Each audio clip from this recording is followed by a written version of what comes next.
feeding portions quite a bit, quite significantly, and even still she keeps the weight on, and our veterinarian is going to check her out for thyroid issues, and that could be a problem. We do have a couple cats with thyroid problems here. Hey Ma, did you see that tiger? She was looking at me. She was wanting to hurt me. She was coming fast. She was just looking at me while I was pointing the camera at her. Now over here on our right, there are 4 tigers total in this enclosure. It looks like most of them, or if not all of them, are all laying down in the back. This group is Wow. a pretty rowdy group. All siblings, brothers and sisters.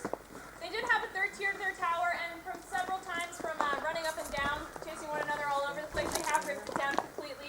So we only have 2 tiers on this tower. They've got 2 water tanks, and they get in those water tanks, and they absolutely love the water.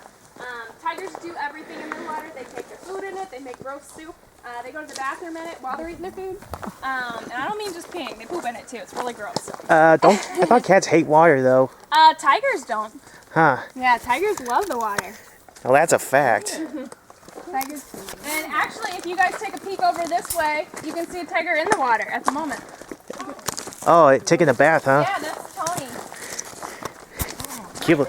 There's a tiger over there taking a bath. So, I don't know how well you can see him from this side. We might be able to see him a little bit better from the other side. But Tony's out there in the water, and then Otai, his girlfriend, is on top of the tower. All he is a rubber ducky and some bubbles, I guess. And a shower cap. Yeah. Yeah, you see him? He's right there taking a bath in the You guys might tank. be able to see him better over here. So the 2 in this enclosure came from This is too funny. Indiana from a licensed breeder. Sorry. Unfortunately, this woman did not Sorry, I have couldn't fix that the right. resources to take care of her cats that she had agreed to take on. So she called us to rescue 1 black leopard, and we ended up coming back with all 5 cats that she had.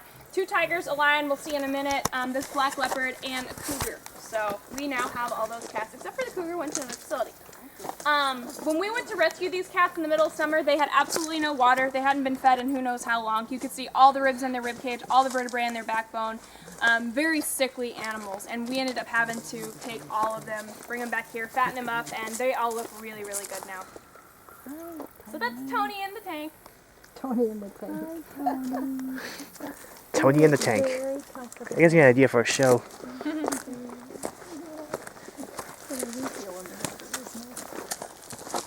Now, up on top of the tower back here, looks a little bit different. This is what's called a golden tabby tiger. You guys can see him pretty well right here. Ooh, is that she? Or he? It's a he. Ooh, ain't he a His beaut? name is Saab. And golden tabbies come about when they inbreed for white tigers. Sometimes this coloration will pop up. He's got an all-white tummy. His back is orange with orange stripes. This is a recessive gene, just like the white tiger coloration. It's also a recessive gene. I didn't mention that back at Mariah. So it's not being albino. It's not, what's the other one? Not albinism, and it's not like the white Siberian snow tigers. There's no such thing. It's only in the Bengal subspecies. I did mention that. This is also only in the Bengal subspecies. Rare and random, like that white tiger recessive, but comes out even more infrequently. So only about 80 individuals like him in the whole world. Very rare. So you're saying the Siberians are not inbred? The Siberians can be inbred, but there's no white coloration for them.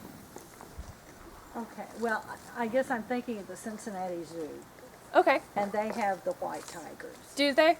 So but I think they're Siberian. I've never heard that before, to be honest.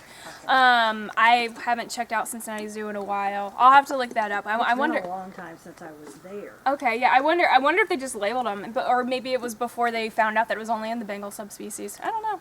Yeah, I don't know. I don't either, but they were white, beautiful. Yeah. And they pictured them and everything. Of course they did. Well, yeah, the white tigers bring in people. Uh-oh, he got out. He's out. That and uh-oh. I bet he's gonna come over here and shake on us, I guess. Yeah. The tigers don't shake like dogs do all the time. I mean, they can, but they don't usually. Let's see. This is Max over here. Whoa, now that's a big tiger. Wow, Hi, Max. big boy. So Max is probably one of our bigger cats, about 600 pounds, big boy here.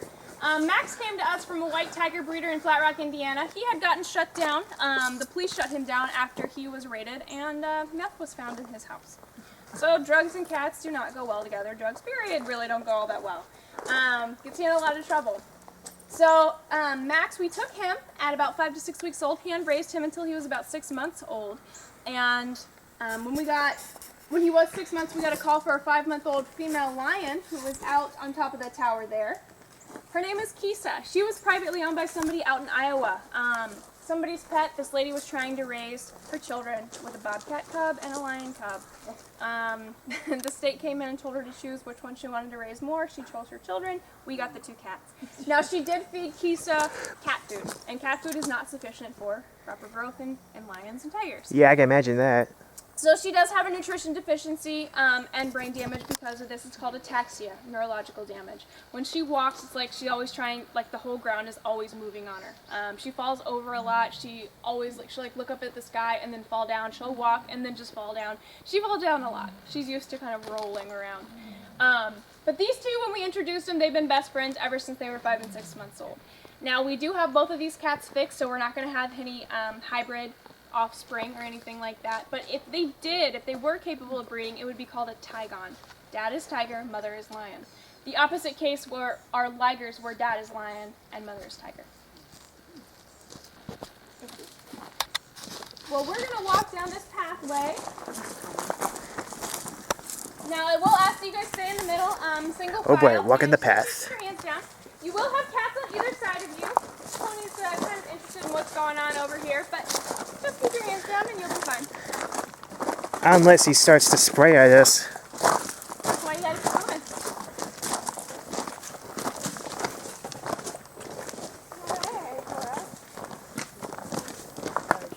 Whoa, big girl. Yeah, you guys see that? There's another one over here. Walking that way.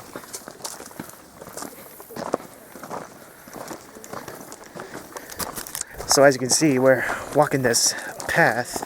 It's a very interesting path. Path to somewhere, I guess. I really don't know.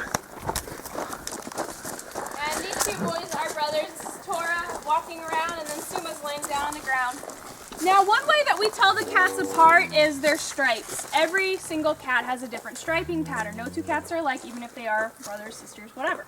And that's how the keepers tell them apart. So, for example, you might hear them make a noise too. Hey. You hear that noise that he made? It's called chuffing. Now, if you see right there is a big circle right above his right eye. We call them Suma circles. That's one way that the keepers identify him. If you look at Tora, he does not have any circles above his right eye. I think he ate something that didn't agree with him. You are so whiny. That's a whine. It's a whine, okay. Yeah, you probably ate something that didn't agree with him. No more chuffs? Can you hear this guy just... He's a sweet boy. Now, he was hand-raised by our director and assistant director. Unfortunately, when we rescued the tigers from the circus back in 1997, some of the females did come pregnant and gave birth here. We don't sell the cubs. We keep them and raise them and make sure they have an enclosure and they're fed and healthy and all that. So these cats are very, very social with the keepers and with the director and assistant director. Hi, Sumas. You're such a good boy. You get spoiled too much. Yeah, the little prince. Yes. Do the lions react when a storm is coming? The lions do more than the tigers, yeah. Yeah, the lions aren't too much of a fan of the rain or the cold. They tend to hide out in their boxes a lot more. The tigers love it. That is one goofy tiger they over sit there. out in the storm, just letting the rain out there. Good pet. It's hilarious. I never heard a tiger whine before, but that's pretty funny. So this laying down over here, this is Wedge, and she does live in here with her 2 sisters, Leah and Nala. Ooh. These girls are separated, however. There's a lioness over here. Time out. Wedge is out in the big part. The other 2 are in the 2 small parts that are attached over there behind us. And these girls like to fight, so that's why we have them separated. It is natural for siblings to fight, and we do tend to see sisters fighting quite a bit more. I fought with my sister. This group is a little bit different. Unfortunately, their parents were related, and so they were inbred. 2 of the girls had deformities in their back left legs where the leg didn't extend all the way down. The ligaments and tendons didn't allow it to. And so Wedge likes to pick on her sisters, and it's basically natural selection, picking out the guys who the cats aren't really, capable of breeding and passing along those genes, whereas Wedge, although she is inbred, physically she is very fine. Whereas those 2 girls obviously have deformities. Okay. That is